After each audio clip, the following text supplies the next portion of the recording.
The year was 378 CE, and on the rolling plains near the ancient city of Adrianople, the world was about to change forever. The crack of leather, the thunder of hooves, and the clash of steel would echo across 1,000 years of European history. What unfolded that August day wasn't just another battle. It was the birth of an age where mounted warriors would rise to dominate the continent, reshaping warfare, society, and the very fabric of medieval life. Picture this. You're a Roman legionnaire, part of the most disciplined fighting force the world has ever known. Your ancestors conquered Gaul, crushed Carthage, and built an empire that stretched from Britain to the Euphrates. The legion has never failed. Your shield wall is unbreakable. Your formations are perfect. Your tactics have been tested in 100 campaigns. Then, from the distant hills, comes a sound that chills your blood.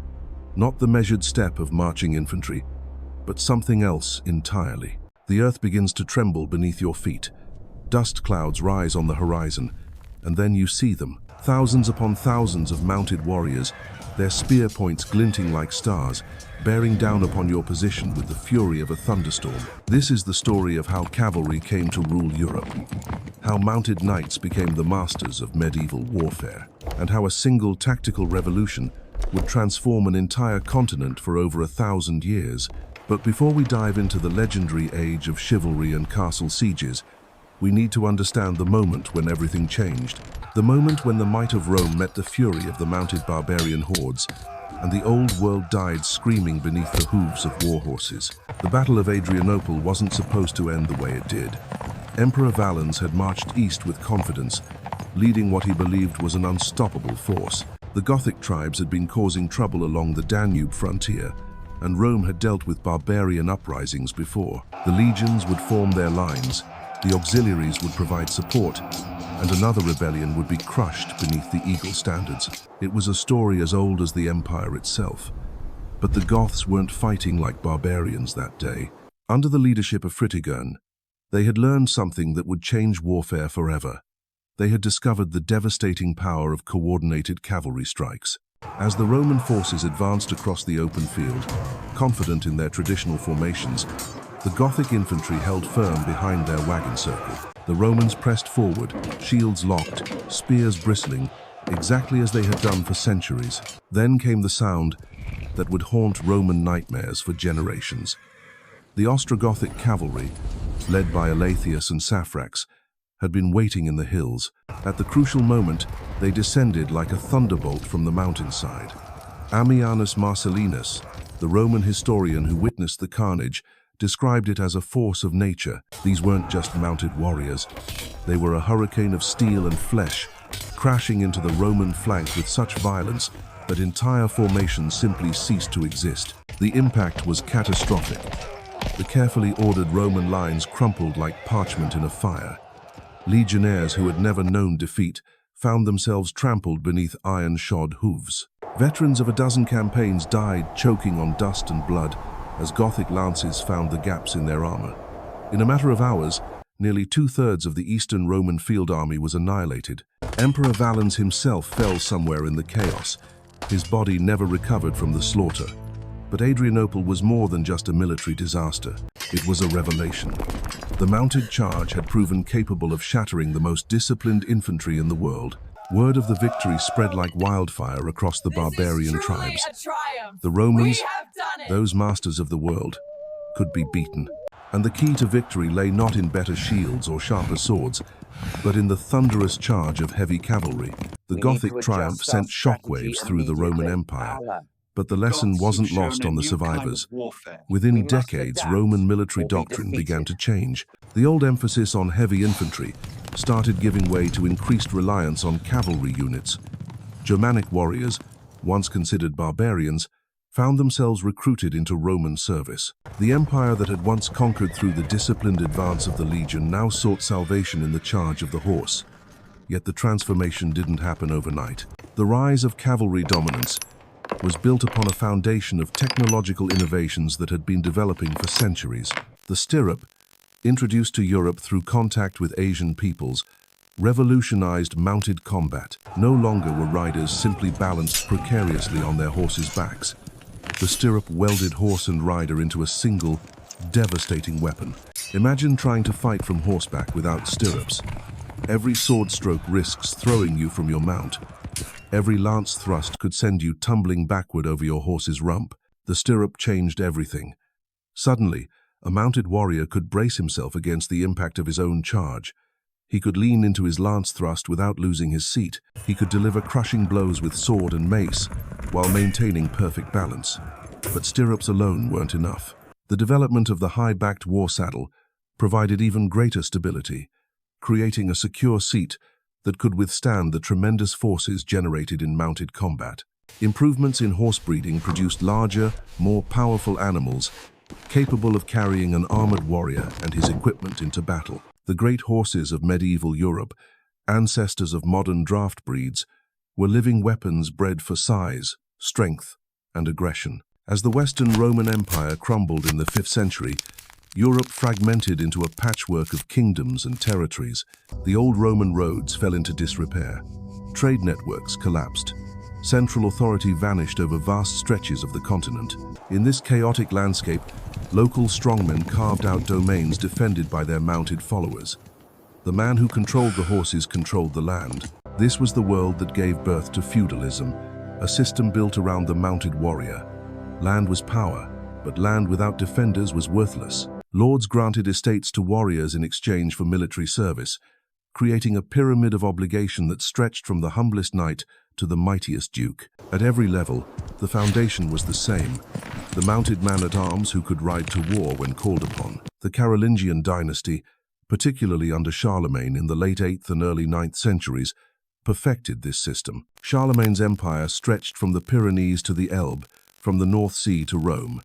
Such vast territories couldn't be controlled by foot soldiers. Only mounted warriors could cover the distances necessary to maintain order, deliver messages, and respond to threats. The knight became not just a warrior, but the essential agent of medieval government. By the 9th century, Viking longships were terrorizing coastal settlements from Ireland to Constantinople. Magyar horsemen swept out of the Hungarian plain to devastate Central Europe. Muslim armies pressed north from Spain and east from the Mediterranean. Europe was under siege from all directions, and only mounted warriors could respond with the speed and flexibility necessary to meet these diverse threats. The effectiveness of cavalry wasn't just about individual prowess or better equipment. It was about the psychological impact of the mounted charge. Ancient chroniclers struggled to find words adequate to describe the terror inspired by approaching cavalry. The earth shook beneath thousands of hooves. Dust clouds darkened the sky. The thunder of the charge could be heard miles away, growing louder and more menacing with each passing moment. Infantry formations that had stood firm against enemy foot soldiers crumbled at the mere sight of approaching horsemen. Experienced warriors, men who had faced death 100 times, fled in panic before the cavalry charge even reached them. The mounted warrior didn't just kill his enemies, he broke their will to fight before the battle even began. The feudal knight represented the pinnacle of this military evolution. By the 11th century, the mounted warrior had become a social institution as much as a military one. Knights weren't just soldiers. They were members of an elite class, bound by codes of honor, loyalty, and service. They controlled the land, dominated the battlefield, and shaped the culture of medieval Europe. The transformation of Europe into a cavalry-dominated continent reached its zenith during the age of chivalry. But this evolution was far from uniform or immediate. Different regions adapted mounted warfare at varying paces, creating a complex tapestry of military innovation across the medieval landscape. In the Frankish kingdoms, the heavy cavalry charge became an art form, refined through generations of warfare against Viking raiders and internal rivals. Knights learned to fight as a coordinated unit, their lances couched beneath their arms, their massive war horses trained to strike with iron-shod hooves. The development of knightly armor tells the story of this military arms race in steel and leather.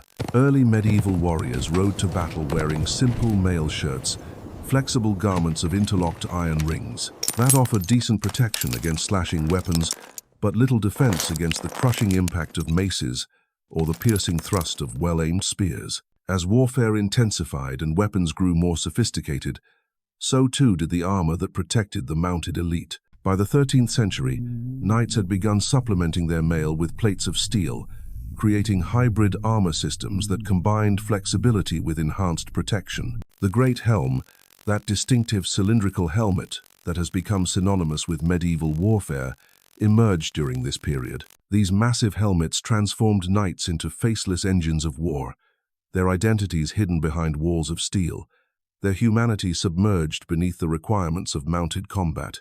The psychological transformation was as significant as the physical one.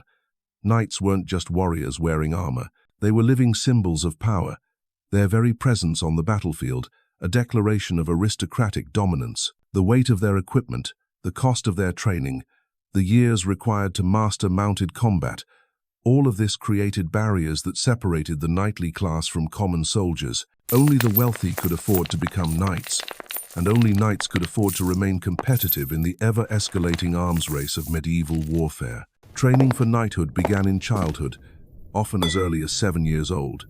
Young boys from noble families were sent to serve as pages in the households of established knights, learning the basics of horsemanship, weapon handling, and the complex social codes that governed knightly behavior. The transition from page to squire marked the beginning of serious military education. Squires accompanied their masters to war, maintaining equipment, caring for horses, and gradually learning the deadly skills required for mounted combat. The moment of knighthood itself was a religious ceremony as much as a military one. The aspiring knight spent a night in prayer, his weapons blessed by priests, his vows witnessed by his peers. The dubbing ceremony, where the new knight received the ritual blow that marked his entry into the warrior elite, was rich with symbolism and sacred meaning. This wasn't just about creating soldiers, it was about forging a new kind of human being, one dedicated to war, honor, and the defense of Christendom. The Norman conquest of England in 1066 provides perhaps the clearest example of how cavalry superiority could reshape entire kingdoms. William the Conqueror's victory at Hastings wasn't just a triumph of Norman arms over Saxon resistance, it was a demonstration of how combined arms tactics, centered around heavy cavalry, could overcome even the most determined infantry resistance. The English shield wall at Hastings was a formidable defensive formation, a hedge of spears and axes that had proven effective against Viking raiders and rival Saxon armies. Harold Godwinson's housecarls were elite warriors, veterans of campaigns from Scotland to Wales, men who knew their business and trusted their tactics. But they had never faced anything like the Norman cavalry charge, supported by archers and disciplined infantry. The battle raged for hours, with the English line holding firm against repeated Norman assaults. But William's forces employed tactics that the Saxons couldn't counter effectively. Feigned retreats drew English warriors from their defensive positions, breaking the cohesion of the shield wall. When the pursuing Saxons found themselves isolated in the open field, Norman cavalry struck with devastating effect. The combination of mobility, striking power, and tactical flexibility proved decisive. Harold's death, struck down by Norman arrows or lances depending on which account you believe, symbolized more than the end of Anglo-Saxon England. It marked the triumph of a new military system, one built around the mounted warrior and the feudal obligations that supported him. Within years of the conquest, Norman knights had established themselves as the new ruling class, their stone castles rising across the English countryside like monuments to cavalry supremacy. The castle itself became the perfect complement to knightly warfare. These weren't just fortifications, they were statements of power, symbols of the new order that cavalry dominance had created. From their castle strongholds, knights could control vast territories, their mounted retinues capable of striking swiftly at any threat to their authority. The combination of castle and cavalry created a military system that was both defensive and offensive, capable of holding ground while projecting power across great distances. Castle warfare required its own specialized tactics and technologies. Sieges could last for months, with attackers and defenders locked in deadly games of patience and endurance. Knights found themselves fighting not just on horseback in open fields, but on foot within castle walls. Their skills adapted to the brutal close-quarters combat of siege warfare. The development of siege engines, from the simple battering ram to the mighty trebuchet, represented another arms race. As castle builders and castle breakers competed to stay ahead of each other's innovations, But perhaps nowhere was the dominance of mounted knights more clearly demonstrated than during the Crusades. These religious wars, launched in the late 11th century to reclaim the Holy Land from Muslim control, became the ultimate proving ground for European cavalry tactics. The First Crusade, beginning in 1096, saw tens of thousands of knights march across Europe and into the Middle East, their heavy cavalry charges devastating Muslim armies that had grown accustomed to fighting lighter, more mobile opponents. The success of the First Crusade established the reputation of European knights as the most formidable heavy cavalry in the world. Their charge at the Battle of Dorylaeum in 1097 shattered a Seljuk Turkish army, while their assault on Jerusalem in 1099 culminated in the brutal conquest of the Holy City. These victories weren't just military triumphs, they were validation of the entire feudal system, proof that the mounted knight represented the pinnacle of medieval warfare. The establishment of the Crusader states in the Holy Land created a unique military culture, one that blended European knightly traditions with the harsh realities of frontier warfare. The military orders, organizations like the Knights Templar and the Knights Hospitaller, represented the ultimate evolution of knightly ideals. These warrior monks took vows of poverty, chastity, and obedience, while dedicating their lives to perpetual warfare against the enemies of Christendom. From the blood-soaked fields of Adrianople to the sun-baked walls of Jerusalem, we've witnessed the rise of a military revolution that reshaped not just warfare, but the entire structure of European civilization. The mounted knight, born from the ashes of Roman defeat, became the master of medieval Europe for nearly 1,000 years. Through stirrup and saddle, lance and sword, these warriors forged an age where the thunder of hooves decided the fate of kingdoms. The legacy of mounted knights extends far beyond their battlefield prowess. They created the feudal system that governed medieval society, built the castles that dotted the European landscape, and established codes of chivalry that influenced Western culture for centuries.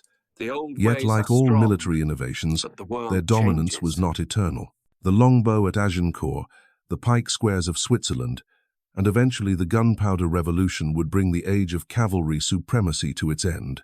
But for those 1,000 years, from the fall of Rome to the rise of gunpowder, Europe belonged to the mounted warrior. The knight's story reminds us that military revolutions don't just change how wars are fought, they transform entire civilizations, leaving echoes that resonate through history long after the last charge has been made.